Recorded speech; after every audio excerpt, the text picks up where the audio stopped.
mais salut, comment tu vas? Moi ça va bien, fantastique, bienvenue dans une nouvelle vidéo. Donc là, on va parler de la préparation hivernale. Alors il faut savoir que actuellement, j'ai uniquement les Sables d'Olonne qui sont prévus pour 2024, comme j'avais pu le dire dans d'autres vidéos. Mon objectif c'est encore et toujours de participer à un full Ironman pour 2024, mais je sais pas encore lequel va pouvoir se faire. Pour la simple et bonne raison que pour l'instant, mon emploi du temps professionnel ne le permet pas. Malheureusement, mais je pense que je vais réussir à trouver un compromis et puis à trouver une destination et une course qui va me correspondre, autant pour mon planning que pour mes envies tout simplement. Bien là, on est tout début novembre, c'est l'automne, il pleut beaucoup, il commence à faire froid, donc ça m'arrive de tout de même faire des sorties à l'extérieur encore avec le vélo, mais là comme vous pouvez le voir, il est installé sur le home trainer. Évidemment, là je suis pas encore en préparation pour l'Ironman 70.3 des Sables d'Olonne, puisqu'il va se dérouler fin juin. Je pourrais commencer à établir un plan d'entraînement déjà maintenant, mais pour ça je préfère avoir le temps de me poser et de pouvoir énumérer chaque semaine et chaque planification de mes séances, que ce soit en natation, en vélo ou en course à pied. Ce que j'ai malheureusement pas encore eu le temps de faire, mais je prends mon temps. C'est pour ça que là, actuellement, je dois faire du maintien. Ça veut dire que voilà, les objectifs de l'année 2023 sont passés, les différents triathlons, les marathons, les blabla, les Spartans et tout ça. J'ai eu l'occasion de me reposer pendant 2 semaines, de bien dormir, de bien bouffer, de réduire un peu la charge d'entraînement, drastiquement devrais-je dire même. Mais voilà, là je me retrouve dans une situation où je peux recommencer l'entraînement pour faire du maintien. Du maintien, mais en même temps de la progression. C'est aussi à ces moments-là qu'on peut progresser et qu'on peut se concentrer réellement sur une éventuelle progression. En effectuant des tests, que ce soit des tests VMA en course à pied, de peaufiner un petit peu sa technique de nage en natation, ou comme là par exemple avec le home trainer, je vais pouvoir entamer une séance Zwift qui s'appelle FTP Booster. Alors c'est déjà des plans qui existent. Interna Swift, c'est un plan de 12 semaines qui consiste à augmenter ma FTP. Alors, qu'est-ce que la FTP? C'est la puissance moyenne que tu peux tenir sur 20 minutes sur une séance de vélo. C'est le genre de données qu'on pourrait comparer à la VMA par exemple pour la course à pied. Ma FTP actuelle, elle est de 263 watts. J'ai pu faire un test FTP la semaine passée et cette semaine, j'ai pu commencer ce plan. Donc là, on va être à la 3e séance de la semaine.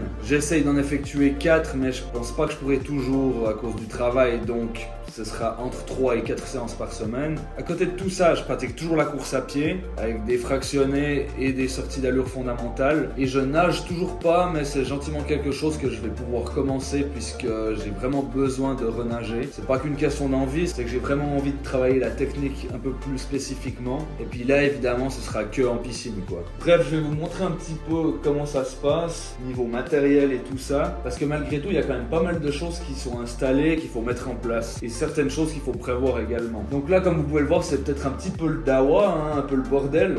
Il y a beaucoup d'ustensiles, beaucoup d'outils, beaucoup de matériel pour le vélo, pour le cyclisme. Donc comme vous pouvez le voir, juste ici, on a le home trainer. Donc moi, c'est un Tacx home trainer connecté via Bluetooth à l'application Zwift, que je vous présenterai plus tard. J'ai installé mon Cervélo P5. Alors c'est vraiment très important pour moi d'utiliser ce vélo et de m'adapter et de m'habituer plus simplement à la géométrie de ce vélo. Le Quota, ça m'arrive encore de l'utiliser, alors des fois pour aller au travail, mais aussi pour effectuer des montées de colle. Là, malheureusement, je pense que je vais pas pouvoir le toucher pendant un certain temps. J'hésitais à m'en débarrasser et finalement, il a trop de valeur sentimentale, ce vélo. J'ai fait le 3/4 de mes courses avec celui-là, j'ai pas envie de m'en débarrasser, il est là, il est le bienvenu. Comme vous pouvez le constater, j'ai enlevé la roue arrière, donc sur le Cervélo, moi j'ai une lenticulaire, autrement dit une roue pleine. Alors là, moi ça me sert à rien, j'ai pas envie de défoncer la roue sur le home trainer puisque c'est un système de rouleau, contrairement à d'autres home trainers qu'on pourrait trouver où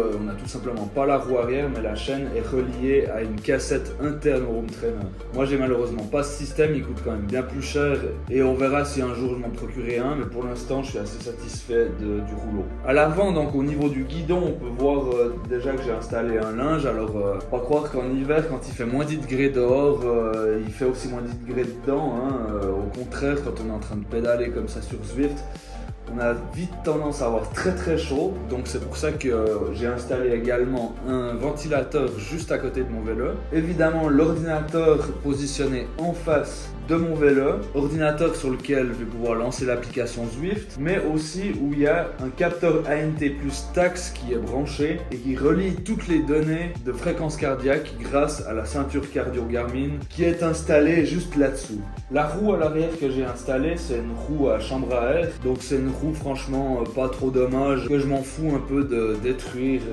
à cause du rouleau, donc je l'utilise uniquement pour le rouleau. Pour ceux qui connaissent pas trop le système des home trainers, alors le rouleau va réagir en fonction du dénivelé qu'on peut retrouver sur le parcours virtuel que je vais effectuer. Ça veut dire que le rouleau va se resserrer ou va se desserrer pour me laisser plus de facilité ou moins de facilité, par exemple sur une ascension de col ou sur des pentes qu'on pourrait retrouver sur le parcours sur Zwift. Que dire de plus? Alors ce qu'il faut pas mal anticiper quand même, c'est tout ce qui est niveau boisson, parce que c'est pas le but de descendre 15 fois de son vélo pour aller se servir à boire. Donc moi j'ai toujours la gourde avec moi. Suivant la longueur de la séance, j'ai même 2 voire 3 gourdes positionnées juste à côté de mon ordinateur. Ordinateur qui est posé sur ma planche à repasser.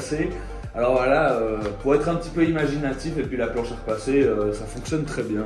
Entre le guidon et la selle, j'ai pu installer également un espèce de système qui protège le cadre du vélo de la transpiration qui coule, parce que on sue quand même beaucoup là-dessus. Surtout que ce vélo-là, c'est mon nouveau bébé, donc j'ai pas envie de l'abîmer ou qu'il soit tout sale tout le temps, quoi. À l'avant du home trainer, on a aussi une autre pièce là qui sert simplement à tenir la roue avant, qui ne tournera pas. Mon appartement, il est pas immense, j'ai la chance d'être au rez-de-chaussée, mais quand on se retrouve dans un appartement dans des étages, c'est vrai que c'est tout de suite un petit peu gênant pour les voisins du dessous quand on fait des séances de home trainer, parce que ça fait quand même relativement du bruit. Moi, ce que je fais également, c'est que je me positionne devant la télévision et je lance une série, un film, un documentaire, Netflix ou sur la télé, qui me permet de me distraire pendant ma séance, puisque ça peut être long, ennuyeux tout de même, de temps en temps. Alors je garde toujours un œil sur l'écran de mon ordinateur, puisque l'application Zwift va me demander de faire telle ou telle chose, de mettre plus de puissance, d'augmenter ma cadence, de me mettre en position aéro sur les prolongateurs, de me mettre en position de guidon. Bref, c'est aussi lui qui dirige mon entraînement, quoi. Voilà, il n'y a pas grand chose à dire de plus, Ce que je vais faire, c'est pouvoir mettre mes chaussures, m'installer sur le vélo et lancer cette séance sur Zwift. Allez, c'est parti, on est go! Voilà, c'est tout bon. Donc on a pu s'installer sur le vélo. Maintenant, on va pouvoir lancer l'activité en question. Les plans existants, du coup, séance. On va aller tout en bas, on a je disais FTP Booster, mais c'est FTP Builder, 10 à 12 semaines. Moi je suis encore au tout début, donc on va prendre celui-là, la semaine 1, et je vais faire le 3e entraînement sur 4. Là on est mercredi, donc j'ai encore le temps de me faire un entraînement dans la semaine, qui durera 1h15. Là vous voyez, c'est assez facile quand même comme entraînement. Donc là il y a ma FTP à 263, je peux l'augmenter si je le souhaite, mais là je vais pas le faire, ce serait débile. Là la séance elle va être assez simple, il y aura 15 minutes d'échauffement, et on va monter à 190 watts pendant 5 minutes en intervalle à chaque fois, avec des récupérations de 2 minutes à 135 watts pour ensuite récupérer gentiment sur la fin, et puis on va arriver à notre heure d'entraînement, quoi. Donc là si je clique sur s'entraîner, là je dois encore choisir le parcours. Donc là il y a différents parcours, il y a Watopia qui est un monde virtuel créé par Zwift, on a Macquarie Island, Londres, New York, en France, donc ça c'est en campagne, je crois que c'est en Normandie, mais je suis vraiment pas sûr de ce que je dis. Voilà, on a plein d'endroits que j'avais même pas vu. Je remarque qu'il y a l'Écosse, il y a aussi Paris, Innsbruck en Autriche, où là on peut faire des montées de col, c'est assez sympa. Moi, mon parcours préféré, j'ai un petit péché mignon pour Macquarie Island, c'est quand même hyper varié. On va débuter ici, et puis voilà, s'entraîner. Là, on est en place.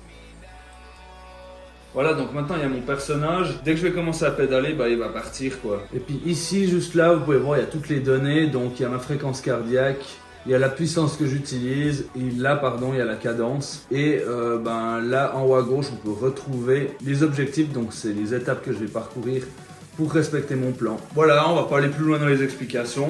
Je vais débuter ma séance, et puis voilà, c'est parti.